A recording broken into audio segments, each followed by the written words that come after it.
The folder hit the desk with a sharp thud that silenced the entire floor. Phones froze mid-ring. Keyboards went quiet. And every head in the open-plan office of Summit Logistics turned toward the corner cubicle. I sat 3 rows back, my mouse still clutched in one hand, a coffee cooling untouched beside my monitor. Only moments earlier, Alex Thompson had been calmly walking Derek Lang through the risks in the new routing algorithm the VP had demanded be rolled out that week without proper stress testing. Alex had been the quiet backbone of our operation for 15 years.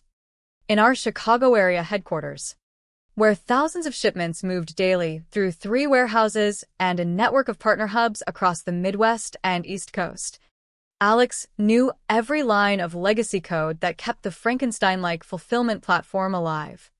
He started back when we still used manual logs for some routes and flashlights during power flickers in the facilities. Every integration with suppliers, every real-time inventory sync, every automated alert system carried his careful fingerprints. He wasn't loud about it. No flashy presentations or LinkedIn humble brags. Just steady reliability that let the rest of us do our jobs without noticing the machinery underneath. Derek Lang, the new VP of Operations, had arrived 8 weeks earlier with his crisp button-downs, Patagonia vest, and an MBA-fueled confidence that made him treat every meeting like a TED stage. He wanted speed, disruption, cutting the fat. Alex's measured warnings about potential data integrity issues in the rushed update were labeled as resistance. "I don't have time for endless hand-holding on protocol," Derek barked, voice carrying across the suddenly still space. "Clear your desk right now. Security is already on the way." The room felt colder. The overhead vents hummed louder in the absence of chatter. Alex didn't argue or raise his voice. He gave one slow nod, not defeat, but something heavier, like acceptance of an inevitable outcome. He began packing his few personal items, a framed photo of his wife and 2 kids from last summer's lake trip, a small potted fern he'd kept alive through countless late nights, his ergonomic keyboard. 2 guards appeared at the edge of his workspace, standing like sentinels. Then came the moment that lodged itself in my memory like a splinter. Alex paused at his dual monitors. His fingers moved across the keys for no more than 2 or 3 seconds. A single, fluid command entered with the practiced ease of someone who had typed it 1,000 times in his mind. His expression remained neutral, eyes focused but distant. He hit enter, logged out cleanly, stood, and walked out flanked by the guards without looking back. No box of belongings beyond what he carried. No outburst. Just a man vanishing into the hallway's fluorescent glow. Silence lingered. Karen from compliance, usually quick with a morale-boosting phrase, said nothing. Coworkers exchanged uneasy glances before returning to their screens, pretending productivity while the weight of what just happened settled over us like fog. By late afternoon, Slack channels simmered with indirect comments.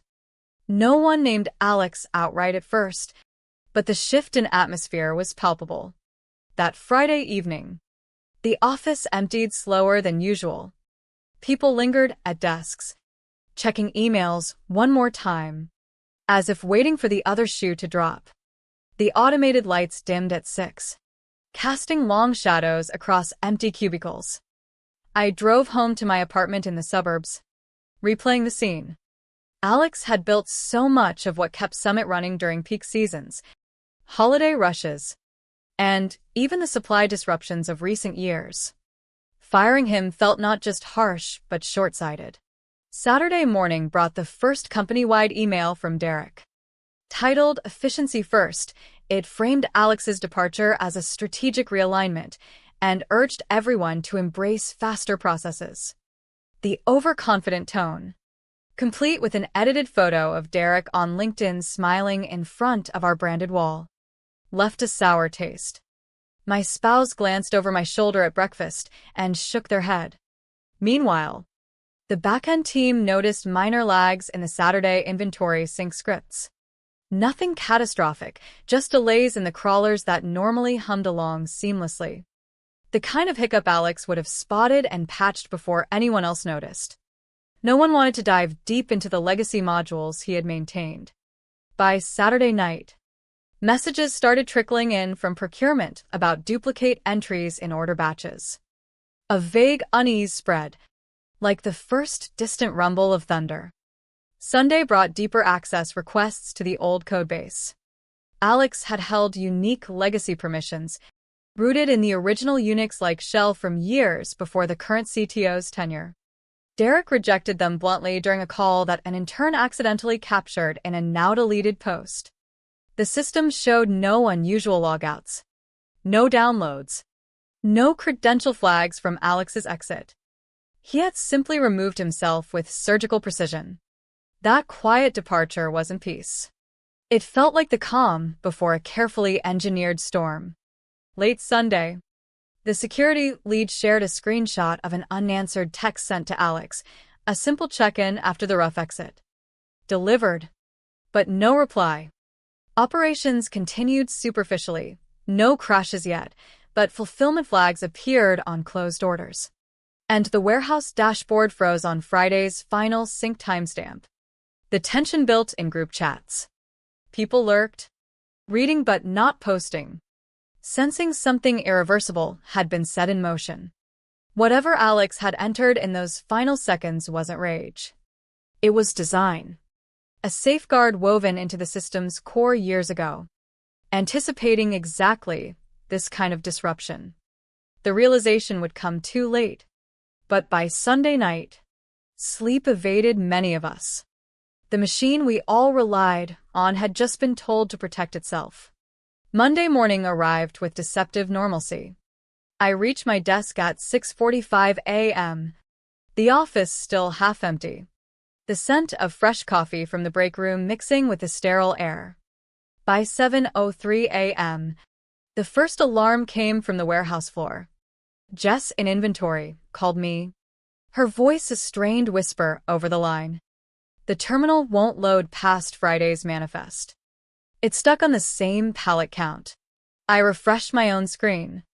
The dashboard displayed the exact graph from Alex's last moments, frozen at 3:13 p.m. Friday. 3 minutes later, at 7:06, the fulfillment queues buckled. Outbound orders blinked unassigned in the system.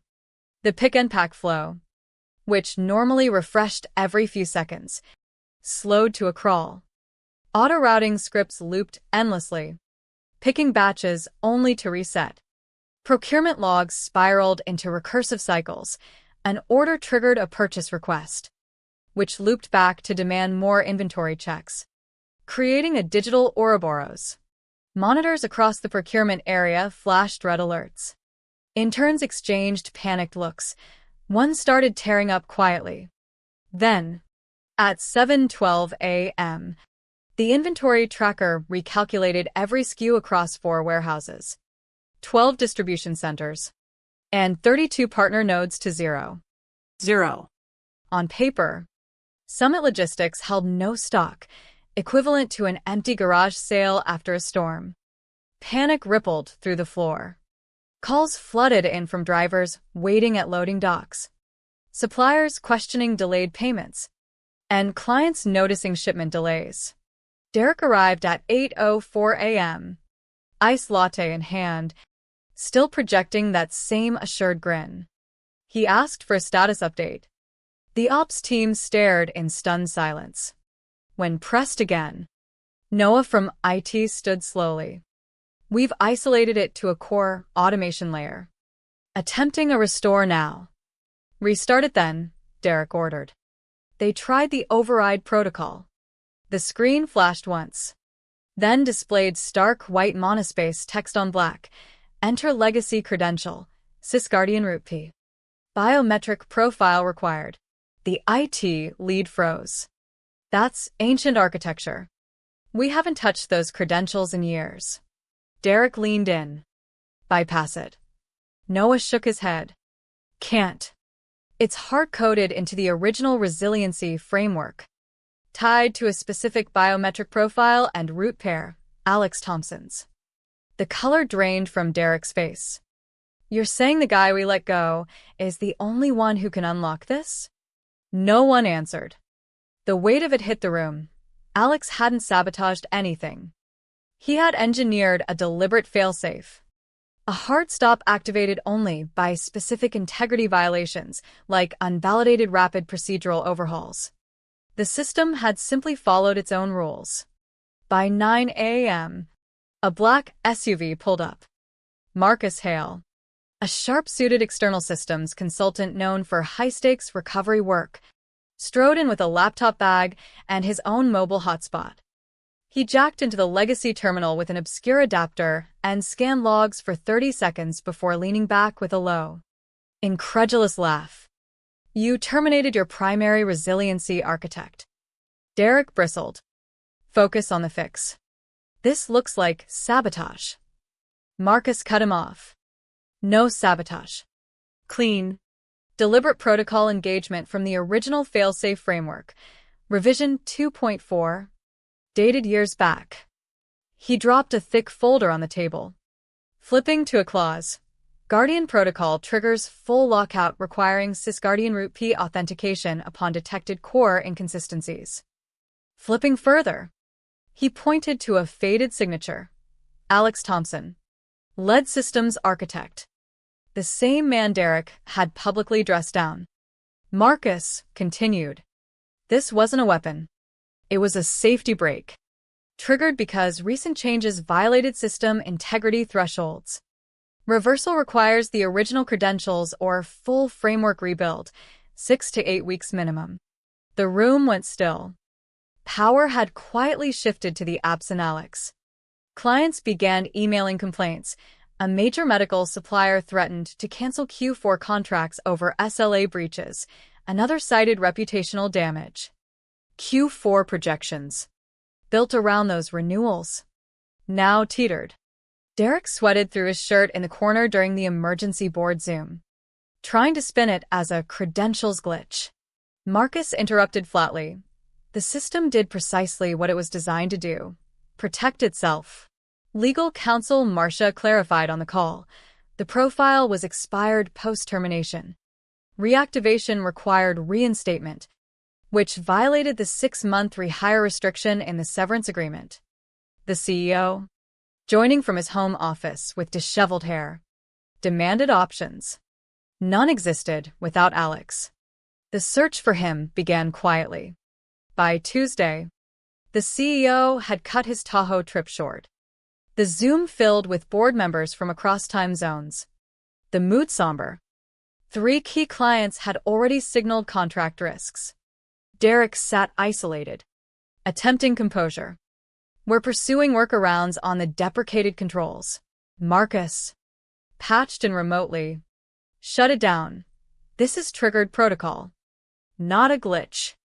Restart requires the biometric tethered credential held solely by Mr. Thompson.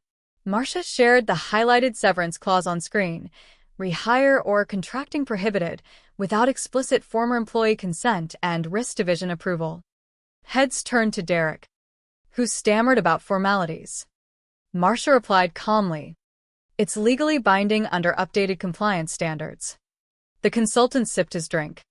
You dismissed the architect who embedded the spine of your operations, then tried ego-driven patches.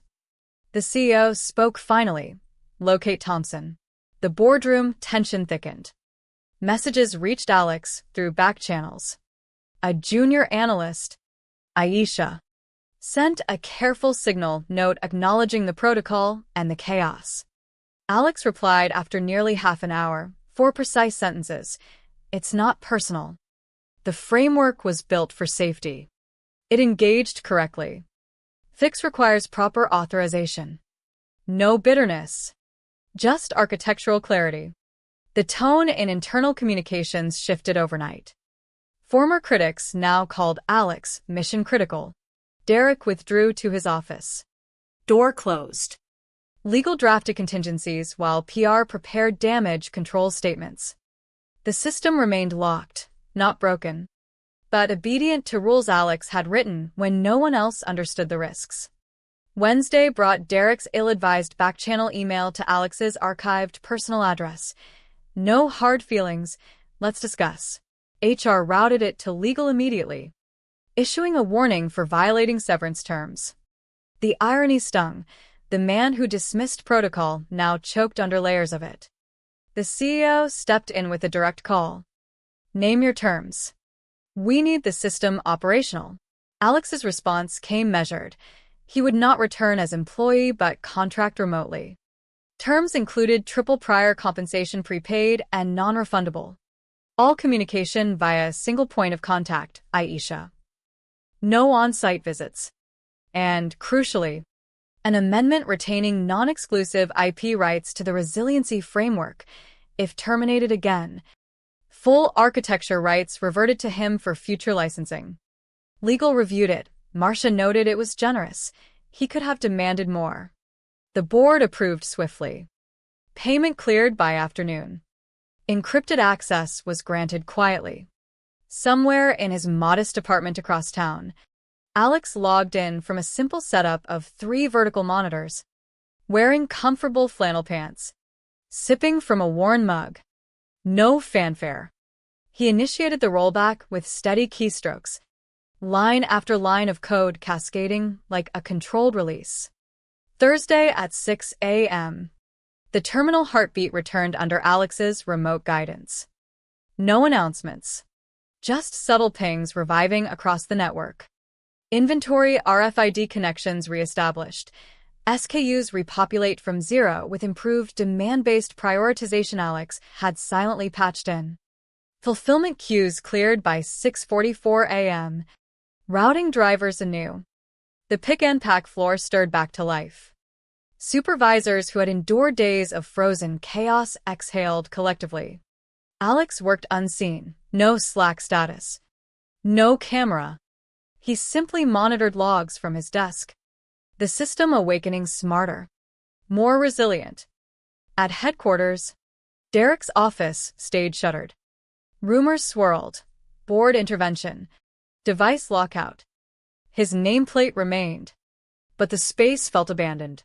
The board convened privately and enacted the consultant's recommended changes. Future executive hires required full infrastructure briefings and compliance sign-off. Aisha received a quiet promotion to systems liaison, reporting directly to leadership. Codebase footers now reference the Guardian Protocol revision for integrity.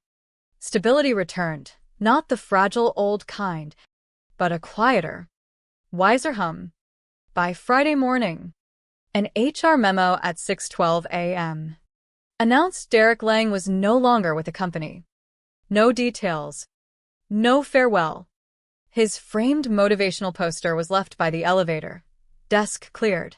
At 8:03 a.m., Alex's account confirmed the wire transfer, substantial compensation from the vendor disbursement.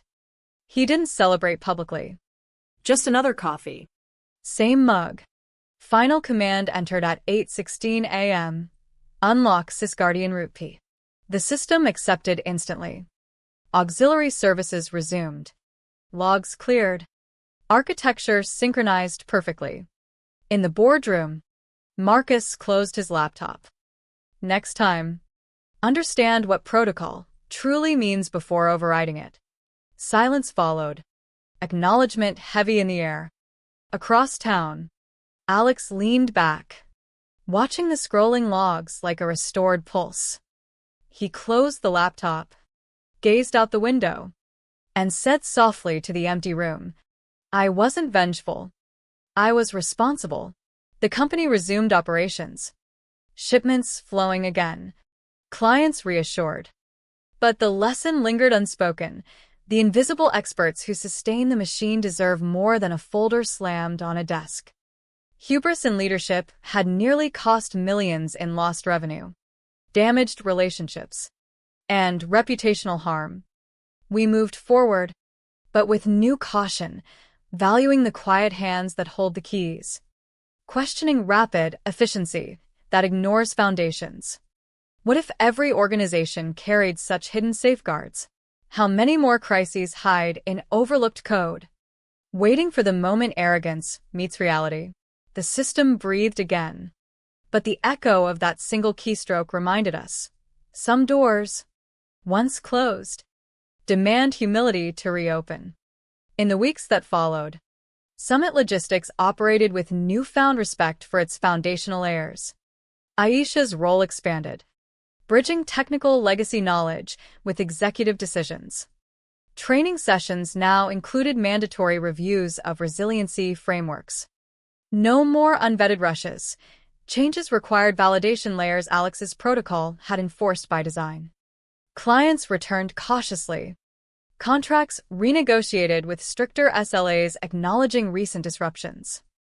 Internally, morale stabilized, though a subtle wariness remained toward flashy leadership changes. Derek's departure was mentioned only in passing, a cautionary tale of ego clashing with infrastructure. I often thought back to Alex's final moments in the office, that deliberate pause. The command entered without flourish. It wasn't revenge, it was protection. The failsafe had preserved data integrity, prevented deeper corruption from hasty overhauls. Rebuilding from scratch would have taken months and millions. Instead, his remote intervention restored everything in hours. With enhancements, Alex never returned physically. His contract completed successfully. Framework rights secured as agreed. Rumors suggested he consulted selectively afterward, licensing elements of his architecture to other firms under strict terms.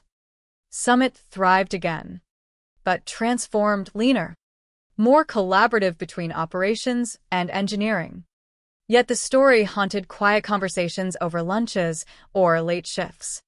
How many Alex Thompsons exist in companies nationwide, dedicated professionals whose deep expertise keeps wheels turning unnoticed until abruptly removed? The psychological toll of such firings ripples. Fear among veterans. Disillusionment among juniors witnessing talent discarded. Legally, severance clauses and compliance rules had both hindered and ultimately forced accountability. The moral question lingers.